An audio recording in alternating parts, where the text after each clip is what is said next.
Hey everybody, so I thought I would show you this one diagram here again. We're about to move on and move to a different painting of Michelangelo's, which is the Conversion of Saul. But before we move to that, I thought we would just touch on this one more time and show you that the Gray's Anatomy brain and how it fits on top of the creation of Adam. I wanted to show you something that I did, knowing that the creation of Adam locks into the Gray's Anatomy brain. Then that means that we can take the Gray's Anatomy brain, since the creation of Adam also locks into the Orion Nebula, and we can use that and lock the Gray's Anatomy brain into the Orion Nebula. And that's what we're going to do next. Now after this, we're going to move on past this creation of Adam. I have not heard any debates, any arguments from anybody, only in the comments section. No one has produced a video that has come up with any kind of a debate whatsoever based on the images that I have shown you so far, based on the image recognition that goes all the way down into the detail. So I'm going to assume at this point that there is no argument, since no one has produced one. So what we see here is we see the Gray's Anatomy brain on top of the creation of Adam.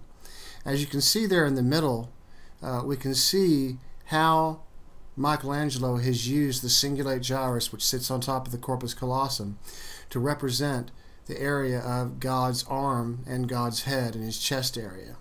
Okay, so now if we take a look at the Orion Nebula, which has also been proven, since we already have the Gray's Anatomy brain locked into the creation of Adam, all we have to do is just take the creation of Adam, or excuse me, take the brain and lock it into the Orion Nebula. And what you're seeing here on the left is actually only the Orion Nebula and the Gray's Anatomy brain.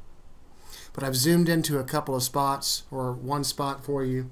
You can see specifically, you can see her head, and you can see how the line of the cingulate gyrus passes right through her forehead. And you can see that the exact same thing happens right here in the nebula. And if you want to compare the two down here, you can compare the two down here right here. And that brings this being the anatomy that we see as the brain right here inside the Orion Nebula. And one thing you'll also notice is that if you use the geometry of the Gray's Anatomy brain, you can also locate other things as well. As you can see, God's arm right here, which is a cingulate gyrus, passes right over her forehead in this Orion Nebula area. And remember, this has nothing to do with the creation of Adam right here. This is only the brain in the Orion Nebula. And as we move all the way through, we can capture those detailed areas. For example, if we wanted to take a look at the area that represents God's head and his ear, what we're calling God anyway, which is actually Adam, the first Adam, you can see it right here, and you can see the cingulate gyrus as it comes around and passes over her forehead. This area right here represents his ear, his mouth, his eye, his cheek, and if we scroll over, if we were to do a direct rectangle over, we would see the same thing in the lines. Here's his ear, and in the same area as well. So if we zoom out, we could actually draw a rectangle and see that those are both level in both areas. But this area right here is really easy to zoom in and show you. So we're about to move on. The next thing we're going to take a look at is we're going to take a look at the next one that Michelangelo did, which he did in 1542, which is called the Conversion of Saul. It's actually the same thing. He painted the Orion Nebula, but specifically he focused on the trapezium area, which is this yellow triangle area that we see right here in the inside of the Orion Nebula. What he has on top of that is he has Jesus, or Christ, floating on top of the Orion Nebula, shooting a ray down at Saul.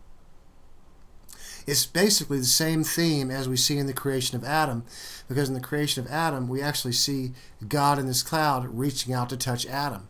It's the same kind of theme, just expressed a little bit differently. Now, when we take a look at history, we see that Christ, we see that Adam, we see that all these areas, they represent the same thing, but they're all pointing to the Orion Nebula. But what we're going to do is we're going to get into that next.